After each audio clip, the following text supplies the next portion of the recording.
Subscribe now and press the bell icon. Never miss an update.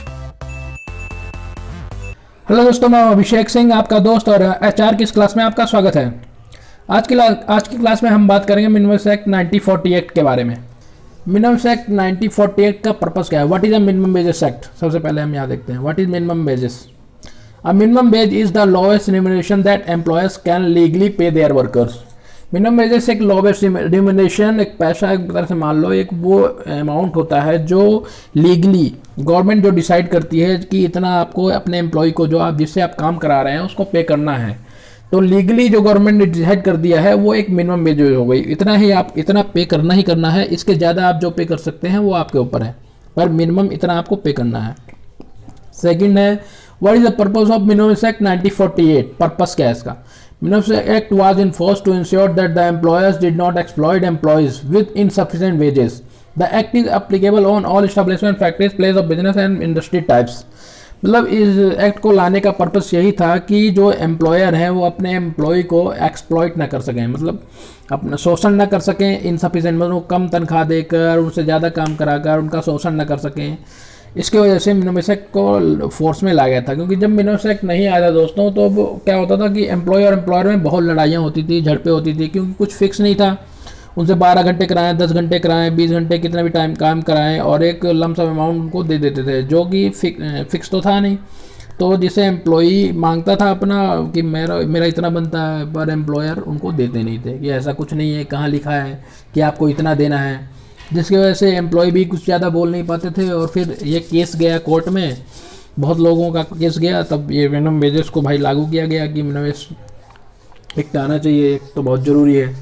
तब फिर ये act लाया गया, और जो एक्ट है एम्प्लॉय के उसमें पक्ष में है, बहुत बढ़िया एक्ट है ये दोस्तों। मिनिमम वेजेस होती हैं वो 3 प्रकार की होती हैं। पहले मिनिमम वेजेस है central minimum wages. Central minimum wages दोस्तों वो मिनिमम वेजेस होती है जो सेंट्रल गवर्नमेंट के द्वारा डिसाइड की जाती हैं, और सेंट्रल गवर्नमेंट में जो काम कर रहे हैं लोग, उनको जो मिनिमम वेजेस पे की जाती है। जैसे और जो सेंट्रल गवर्नमेंट में जो प्राइवेट में हैं, जो जैसे कॉन्ट्रैक्टर के थ्रू जो काम कर रहे हैं, उनको भी सेंट्रल की मिनिमम वेजेस पे की जाती हैं। ये सारी मिनिमम वेजेस आपको जितने भी सिक्योरिटी इंडस्ट्री हैं, कॉन्ट्रैक्टर हैं जो सेंट्रल गवर्नमेंट के हैं उसमें काम कर रहे हैं, जैसे एनटीपीसी में काम कर रहे हैं, नेशनल थर्मल पावर कॉरपोरेशन, वो सेंट्रल गवर्नमेंट के अंदर है, तो वहाँ पे जो काम कर रहे हैं, तो उनको जो मिनिमम वेजेस पे की जाएगी वो सेंट्रल की जाएगी। कंपनी जो गवर्नमेंट है वो सेंट्रल की पे करेगी कॉन्ट्रैक्टर को, कॉन्ट्रैक्टर सेंट्रल की मिनिमम वेजेस पे करेगा अपने एम्प्लॉय को। अगर वो एम्प्लॉय मिनिमम वेज सेंट्रल की नहीं पे करता है तो वो उसका शोषण कर रहा है उनका एम्प्लॉयज़ का। तो इस प्रकार से मिनिमम वेजेस होती है, और सेंट्रल की मिनिमम वेजेस मैं आपको दिखा देता हूँ किस प्रकार से देखी जाती है।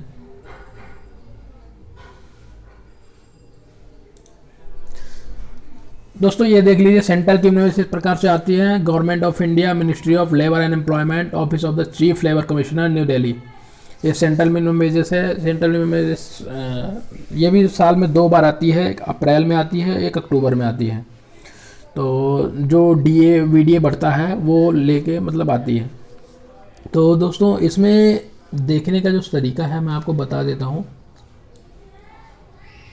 यहाँ पे देखो, यहाँ पे कैटेगरी ऑफ वर्कर दे रखा है, rate of VDA area wise per day, मतलब ये वीडीए दे रखा है किस कैटेगरी का वर्कर है और किस एरिया में वो काम कर रहा है। वीडीए आप ये समझना किस कैटेगरी में है वो, स्किल्ड है, हाईली स्किल्ड है, सुपरवाइजर है, सेमी स्किल्ड, अनस्किल्ड है, और किस एरिया में काम कर रहा है। शहर में है, ग्रामीण क्षेत्र में है, या मीडियम है, टाउन में है। तो उस प्रकार से इनकी जो वेजेस है वो डिसाइड की जाती है। तो ये जो वीडीए डिसाइड किया गया है, ये मिनिमम वेज नहीं है, वीडीए है ये, जो बेसिक में ऐड होकर मिनिमम वेजेस बनेगा, जैसे नीचे है यहाँ पे। तो सबसे पहले मैं आपको ये बता देता हूँ ABC आपको कैसे देखना है। सबसे नीचे आप जाएंगे, इनमें सर्कुलर होता है इनका, ये क्लासिफिकेशन, एरिया ऑफ क्लासिफिकेशन है। तो यहाँ पे एरिया ए में ये सारे एरिया ए में आते हैं। अहमदाबाद, बेंगलुरु, दिल्ली, ग्रेटर मुंबई, कोलकाता, नवी मुंबई, हैदराबाद, कानपुर, चेन्नई, नागपुर, लखनऊ, पुणे, फरीदाबाद, गाजियाबाद, नोएडा, सिकंदराबाद, गुड़गांव, ये सारे एरिया जो हैं एरिया ए में आते हैं। इसके बाद इनसे जो बच जाते हैं वो सारे एरिया बी में चले जाते हैं, ग्वालियर, आगरा, इस प्रकार के आप देख सकते हैं बी में। और जो एरिया ए और बी से हट जाते हैं, जो इनमें नहीं होते हैं, रूरल एरियाज़ होते हैं, वो एरिया सी में होते हैं, वो नीचे डिफाइन नहीं होते। आपको खाली ये देखना है कि आपका जो एरिया है वो ए में है, ए में नहीं होगा तो बी में होगा, बी में नहीं होगा अगर ए और बी में नहीं मिलेगा तो वो समझ लेना आपका एरिया सी में आता है। तो आपको जो मिनिमम वेजेस है वो सी की एरिया की पे करनी है अपने एम्प्लॉयज़ को। तो आप ऐसे डिसाइड करेंगे, यहाँ पे आप जैसे अनस्किल्ड है एम्प्लॉय तो 333 रुपये उसकी बेसिक हो गई और 67 रुपये वीडीए हो गया। वीडीए क्या होता है? वेरिएबल डियरनेस अलाउंस, मतलब महंगाई भत्ता जो होता है वो एम्प्लॉय को पे किया जाता है। वो एम्प्लॉय 6 महीने में बढ़ता है वीडीए, वो इस जो बेसिक होती है उसमें ज़्यादा ऐड होता जाता है। तो इस प्रकार से हर एरिया की वेजेस हो गई मिनिमम वेजेस। अनस्किल्ड की ये है, सेमी स्किल्ड की ये है, स्किल्ड की 475 है, हाई स्किल्ड की 526 है। इस प्रकार से एरिया बी में आप देख सकते हैं, एरिया सी में देख सकते हैं। सबसे ऊपर दोस्तों ये भी देख लेना ये किस इंडस्ट्री के लिए है, ये एग्रीकल्चर के लिए है, ये आपको नहीं लेना है। अगर आप एग्रीकल्चर से बिलोंग करते हो तो आप इसको ले सकते हैं। ये माइंस के लिए है, जितने भी माइंस होंगे वो माइंस के लिए है। उसके बाद आप माइंस में नहीं आते, आप एग्रीकल्चर में नहीं आते हैं, ठीक है दोस्तों। आप स्टोन माइंस, सबसे नीचे इसमें स्टोन माइंस का दे रखा होगा, यहाँ पे ये स्टोन माइंस का दे रखा है ये, तो स्टोन माइंस में हम भी नहीं आते। तो आपका जो मिनिमम लेना है वो ये वाला मिनिमम लेना है, हमेशा ध्यान रखना। कंस्ट्रक्शन और मेंटेनेंस ऑफ रोड और रनवे और बिल्डिंग ऑपरेशंस आप इनमें नहीं आते हैं, जैसे स्टोन माइंस में नहीं आते हैं, एग्रीकल्चर में नहीं आते हैं और अदर टाइप की माइंस में नहीं आते हैं। तो आपकी जो मिनिमम इसमें आएंगी, केवल यही एक मिनिमम है जो आपको लेनी है। ये आपका वीडियो दे रखा है अलग अलग क्लासिफिकेशन करके, ये नीचे पूरी मिनिमम वेजेस दे रखी है। इस प्रकार से आप मिनिमम वेजेस इसकी ले सकते हैं। एम्प्लॉय को कितना पे करना है, हाईली स्किल्ड है 831, स्किल्ड है 764, सेमी स्किल्ड है 695, अनस्किल्ड है 629। ठीक है दोस्तों। तो दोस्तों हमारा एक चैनल है टेलीग्राम का, मैं उसका लिंक डिस्क्रिप्शन बॉक्स में आपको दे दूंगा। अगर आप किसी भी स्टेट की मिनिमम से आपको चाहिए तो आप वहाँ जाके हमारे टेलीग्राम चैनल पे ज्वाइन कर सकते हैं और वहाँ पे आपको हर स्टेट की मिनिमम मिलती रहेगी टाइम टू टाइम। दोस्तों चलते हैं अपने नेक्स्ट टॉपिक पर। दूसरी मिनिमम वेजेस दोस्तों हमारी जो है वो state minimum wages. State minimum wages वो मिनिमम वेजेस होती है जो स्टेट गवर्नमेंट के अंडर द्वारा डिसाइड की जाती है और स्टेट उस स्टेट में काम जितनी भी ऑर्गेनाइजेशन होती हैं उन ऑर्गेनाइजेशन पे वो लागू होती है। पर्टिकुलर जो स्टेट में जैसे मुंबई है, महाराष्ट्र हो गया, उत्तर प्रदेश हो गया, हरियाणा हो गया, इनके अंडर जैसे जो इनके द्वारा डिसाइड की जाती है गवर्नमेंट के द्वारा जो मिनिमम वेजेस, और इस स्टेट के अंदर जितनी भी ऑर्गेनाइजेशन होंगी उन सबको मिनिमम वेजेस फॉलो करनी पड़ेंगी स्टेट की। मगर अगर इस स्टेट में किसी सेंट्रल गवर्नमेंट की ऑर्गेनाइजेशन है तो वो सेंट्रल की फॉलो करेगी, ना कि स्टेट की। ठीक है, ये बात भी ध्यान रखने वाली है। स्टेट मिनिमम वेजेस मैं आपको दिखा देता हूँ। एक दूसरा ऑप्शन दोस्तों मैं आपको ये बता रहा हूँ कि आप यहाँ से भी सारी मिनिमम वेजेस आप यहाँ से डाउनलोड कर सकते हैं। सिम प्लान्स में जाके यहाँ पे सारी मिनिमम वेजेस आपको मिल जाएंगी। मिनिमम वेजेस के सेक्शन में जितने भी हैं सारे स्टेट की मिनिमम वेजेस और सेंट्रल की मिनिमम वेजेस, यहाँ पे जो सबसे सेंट्रल की है जहाँ की मिनिमम वेजेस आपको देखनी है, मिनिमम वेजेस सबकी मिनिमम वेजेस आप यहाँ मिल जाएगी, आप यहाँ से डाउनलोड कर सकते हैं। जैसे महाराष्ट्र की हम दिखाते हैं आपको। ये देखिए दोस्तों महाराष्ट्र की जो मिनिमम वेजेस है, महाराष्ट्र की मिनिमम वेजेस इस साल में 2 बार कब आती है, एक जनवरी में आती है, एक जुलाई में आती है। और इसके मिनिमम वेजेस थोड़ा दूसरे स्टेट की जो मिनिमम वेजेस है उनसे अलग है। यहाँ की जो मिनिमम वेज होती है वो जोन वाइज स्किल्ड भी दे रखा है और जोन वाइज भी दे रखा है, जोन 1, जोन 2, जोन 3। ठीक है, जोन 1 में जैसे मुंबई हो गया, जोन 2 में हो गया जो थोड़ा सा कम डेवलप एरिया है, जोन 3 में जो है जो रूरल एरियाज़ हो गए वो हो गए। अब यहाँ पे देखो बेसिक दे रखे है 11,632 रुपये और HRA भी दे रखा है। इसमें HRA भी इंक्लूड रहता है, बेसिक VDA प्लस HRA 3 चीज़ इंक्लूड रहता है। तो बेसिक और VDA ये HRA कैसे निकालते हैं, बेसिक 11,632 प्लस VDA 936, इन दोनों को प्लस करेंगे, इसका जो 5% होगा वो होगा HRA 628 रुपये।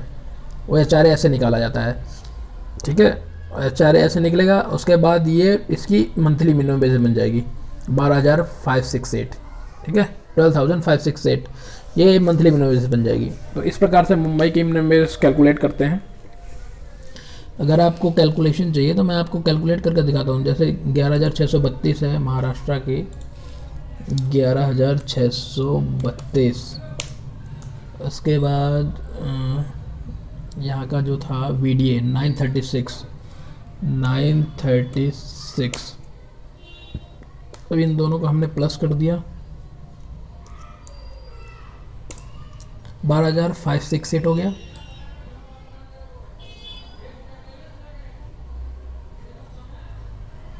और इसका HRA हमने कैलकुलेट कैसे करना है, यहाँ पे आप जाएंगे, करेंगे 5%। ये देखिए दोस्तों, 628 रुपये 40 पैसे, 628 रुपये 40 पैसे ये HRA हो गया।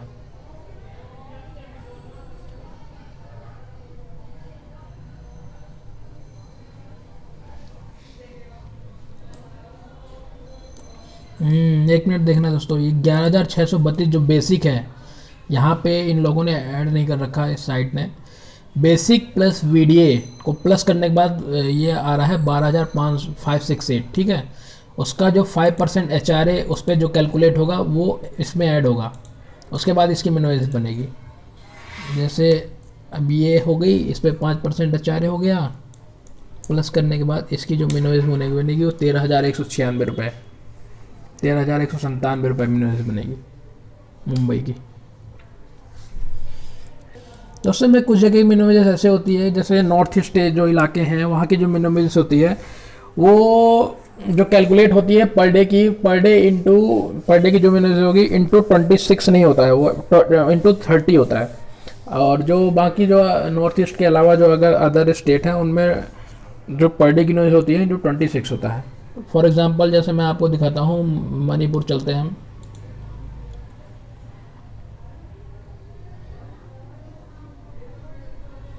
नॉर्थ ईस्ट इलाका है इंडिया का, तो यहाँ पे देखिए आप पर डे की जो मिनिमम दिखा रहे हैं 273। अब 273 ये है, ये देखो मणिपुर स्किल्ड कैटेगरी की हमने ले ली, 273 इंटू 30 किया तो 8,190 रुपये आ रहा है। और यहाँ पे टोटल पर मंथ 8,190 रुपये। तो इसकी जो है मिनिमम वेजेस नॉर्थ ईस्ट के जितने भी होते हैं इनकी 30 से इंटू किया जाता है, 30, तब जाके इनकी जो मंथली मिनिमम वेज बनती है, पर डे की मिनिमम वेज। दोस्तों जैसा कि आप देख पा रहे हैं, हम उत्तर प्रदेश का आपको दिखा रहे थे, तो उत्तर प्रदेश का आप देखो मिनिमम वेजेस क्या है।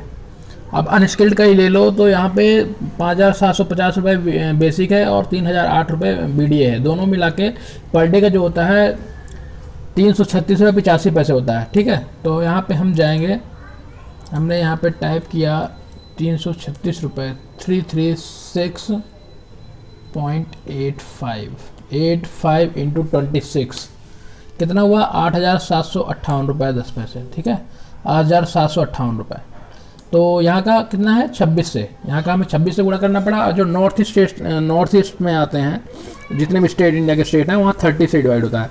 जैसे मेघालय है, मणिपुर है, नागालैंड है, इधर सारे जो स्टेट हैं इनमें 30 से होता है, डिवाइड होता है।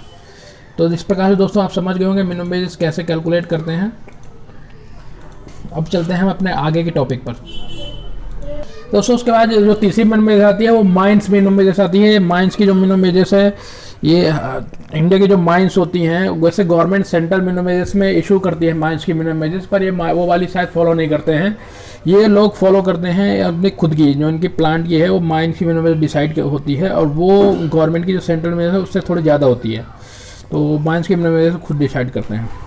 उसके बाद चलते हैं हम दोस्तों नेक्स्ट टॉपिक पर। नेक्स्ट टॉपिक है दोस्तों हमारी कैटेगरी। मिनिमम वेजेस में सबसे इंपॉर्टेंट टॉपिक है कैटेगरी, कि आपको किस कैटेगरी के अंदर रखा गया है और किस कैटेगरी में कितने मिनिमम वेजेस पे की जाती है। तो सबसे पहली कैटेगरी जो मिनिमम वेज की होती है, सबसे जो छोटी होती है वो अनस्किल्ड है, जो जहाँ पे एम्प्लॉय कोई मतलब वो स्किल्ड नहीं है, एकदम फ्रेशर है। यहाँ पे उसकी डेफिनेशन हम देख लेते हैं। An unskilled employ is one who does operate operations that involve the performance of simple duties which require the experience or ability of no independent judgment or previous experience. Although familiar with the occupational environment is necessary, his work may thus require, in addition to physical expertise, familiar with variety of articles or goods. जो employ जो unskilled में वो आता है जो बिल्कुल familiar नहीं होता वर्क के साथ, जिसको ज़्यादा नॉलेज होती नहीं है ऑपरेशंस क्या क्या होते हैं, क्या काम होता है, तो उसको हम अनस्किल्ड कैटेगरी में डालते हैं। और वो अनस्किल्ड कैटेगरी वो भी होती है, जैसे हेल्पर हो गए वो अनस्किल्ड कैटेगरी में आते हैं, हाउस कीपिंग हो गए तो वो अनस्किल्ड कैटेगरी में आते हैं। इन लोगों को नॉलेज होती नहीं है ज़्यादा काम करने की और ज़्यादा पढ़े लिखे भी नहीं होते हैं। 10वीं से जो कम होते हैं इन सबको अनस्किल्ड कैटेगरी में लिखा जाता है। उसके बाद दूसरी जो कैटेगरी है वो हमारी सेमी स्किल्ड है, जिसने 10वीं पास कर रखा है और हल्का फुल्का उसे 1-1.5 साल का काम का एक्सपीरियंस है, तो उसको हम सेमी स्किल्ड में डाल देते हैं। जैसे हमारी लेडी गार्ड हो गया, हेड गार्ड हो गया, हेल्पर से जो ऊपर होता है, हेल्पर जैसे मान लो 2 साल से काम कर रहा है तो उसको सेमी स्किल में डाल देते हैं, स्किल से हटा के सेमी स्किल में डाल देते हैं, क्योंकि 2 साल से काम कर रहा है तो उस काम की हल्की नॉलेज हो गई है। उसके बाद हम नेक्स्ट टॉपिक पर चलते हैं, जैसे हमारा स्किल्ड कैटेगरी। स्किल्ड कैटेगरी ये एक सबसे ज़्यादा यूज़ होने वाली कैटेगरी है। स्किल्ड कैटेगरी में हमारे सारे जैसे आपके वर्कर्स आ जाते हैं, जैसे इंजीनियर्स भी आपके स्किल्ड कैटेगरी में आ जाते हैं। जैसे फ्रेशर हैं इंजीनियर, तो ये सारे स्किल कैटेगरी में आते हैं, उनको अगर एक्सपीरियंस नहीं है। ग्रेजुएशन वाला भी स्किल कैटेगरी में आ जाता है।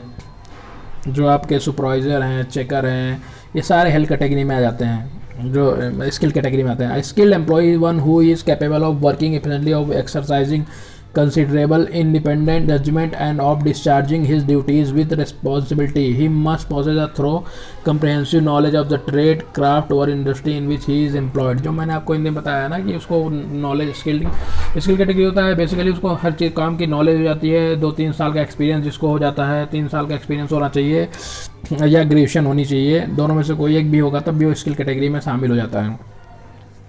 ठीक है दोस्तों, अगर 10+2 है और 3 साल का एक्सपीरियंस है तो स्किल कैटेगरी में उसको शामिल कर सकते हैं। ठीक है, शामिल हो ही जाता है, क्योंकि 3 साल बाद आपका वो ग्रेड चेंज हो जाता है। मान लो आप अनस्किल्ड हो, 3 साल आपने उस पर काम किया, 3 साल बाद आपका नेक्स्ट ग्रेड पे आपको डाल दिया जाएगा। मान लो ज़्यादा पढ़े लिखे भी नहीं हो तो आपको वो सेमी स्किल में डाल देंगे, फिर आपको 2 से 3 साल के बाद स्किल में डाल देंगे, फिर 2 से 3 साल बाद आप हाई स्किल में, तो 3 साल बाद आपका ग्रेड चेंज हो जाता है। उसके बाद क्या हुआ, हाईली स्किल्ड। जो स्किल कैटेगरी से ऊपर होता है वो हाईली स्किल्ड होता है। हाईली स्किल्ड में वो सब आ जाते हैं, टॉप लेवल जैसे मैनेजर लेवल है, सुपरवाइजर लेवल है, सारे लेवल जो हैं वो हाईली स्किल्ड में आ जाते हैं। दोस्तों अब हम चलते हैं ऑफेंस एंड पेनल्टी पर। जो अगर आप मिनिमम वेजेस आपकी कंपनी, इस्टेब्लिशमेंट, ऑर्गेनाइजेशन जहाँ भी आप काम कर रहे हैं वो फॉलो नहीं कर रही है तो उसको किस प्रकार की पेनल्टी का सामना कर सकता है और कितनी साल की। तो इसमें दोस्तों दे रखा है, under payment and non payment of minimum wages is deemed as an offence under the central act. The penalty में range from up to 5 years imprisonment, मतलब 5 साल की जेल हो सकती है और 10,000 रुपये तक का जुर्माना हो सकता है। Under section 22 of the act, minimum wages का जो सेक्शन 22 है उसके अकॉर्डिंग 10 साल का आपको फाइन लग सकता है और 5 साल तक की आपको जेल हो सकती है। इतना तो होना है। इसके अलावा अगर कोई जैसे इंस्पेक्टर है, लेवल इंस्पेक्टर है, चेक करने आया है, मैंने आप फॉलो नहीं कर रहे हो तो उसके अलावा भी वो पेनल्टी लगा सकता है। तो फ्रेंड आशा करता हूँ ये वीडियो आपको काफ़ी अच्छे समझ में आई होगी। अगर आपको कुछ समझ में नहीं आया तो आप कमेंट करके नीचे कमेंट बॉक्स में पूछ सकते हैं। दोस्तों फिर मिलेंगे एक नए वीडियो नए टॉपिक के साथ, तब तक के लिए goodbye and take care friends.